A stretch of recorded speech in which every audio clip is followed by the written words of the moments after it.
Yeah, it's a tough life out there, I gotta say. I got my graham cracker and I got my coffee. So this morning, think about economics. Now, people who study quantum mechanics say that anybody who says that they understand quantum mechanics doesn't, clearly doesn't. You, the more you study it, the less comprehensible it is. It is, spooky action at a distance. Well, you know what? The same is true of economics. Now, we got a whole lot of people around the world claiming that, the government ought to jump in at a certain point and put their money in, uh, or there's all these theories, and people get Nobel Prizes for economics. But I gotta say that I suggest that anybody who claims to understand the economy of a large nation doesn't.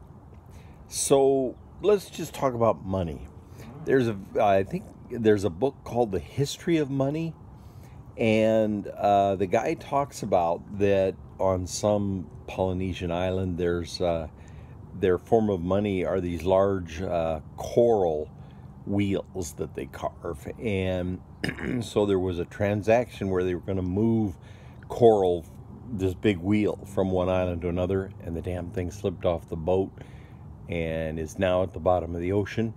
But everybody knows who owns that wheel. And so that person has a significant amount of wealth because of the wheel that's down there at the bottom of the ocean. That's money. Now, we got these Federal Reserve notes in your pocket. Now, in the law, a note is a notation that one person owes another person something.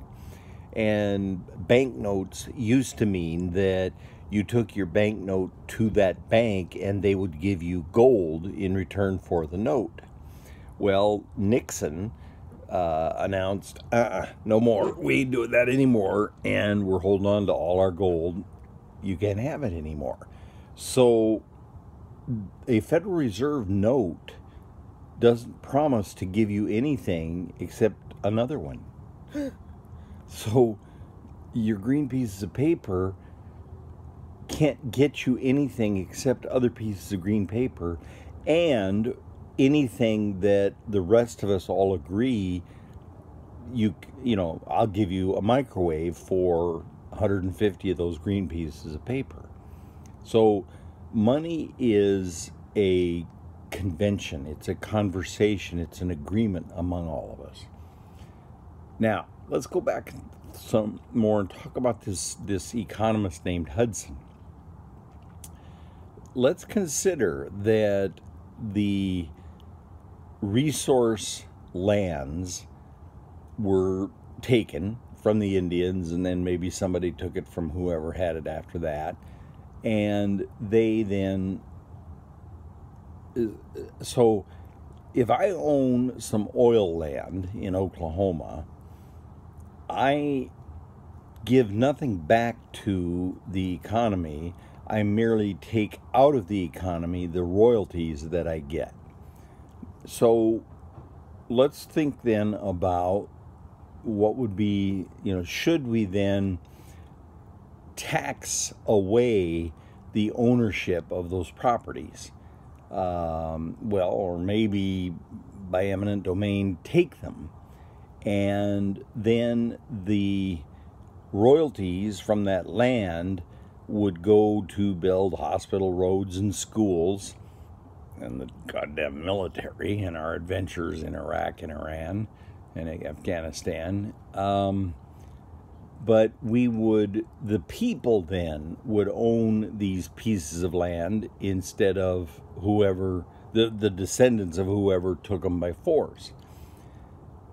So now this is a question in economics.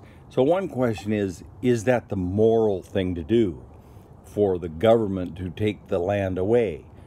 Well, whoever has it now took it from somebody else or paid for it to someone who did take it from somebody else. So all land has been taken from someone.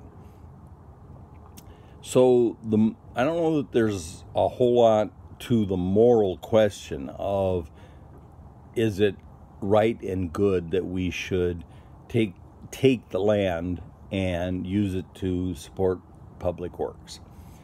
But then the question is, what is the most efficient way to use that land? Now, I ain't in favor of socialism because there's just something very motivating about John Smith's declaration to the Virginia colony: if you don't work, you don't eat. So there's coming a day when we don't need you to work because we got robots. But for now, at least, socialism has not worked very well around the country. Now, there's a few countries in which it does work, but I'll suggest that it's because they have homogeneous populations.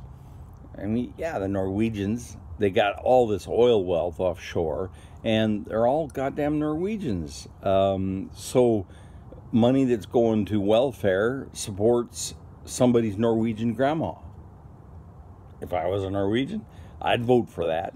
Same with the Swedes, the Danes, etc.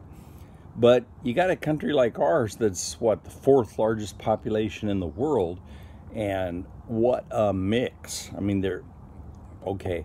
And it isn't going to work to take away the steel industry and have it owned by the government. But the land in which the iron ore and the coal are found, maybe that would work. I can't see how it would not. So it's really been fun talking to you this morning. I urge you to get yourself a graham cracker and a cup of coffee and just, enjoy yourself on this beautiful Sunday morning.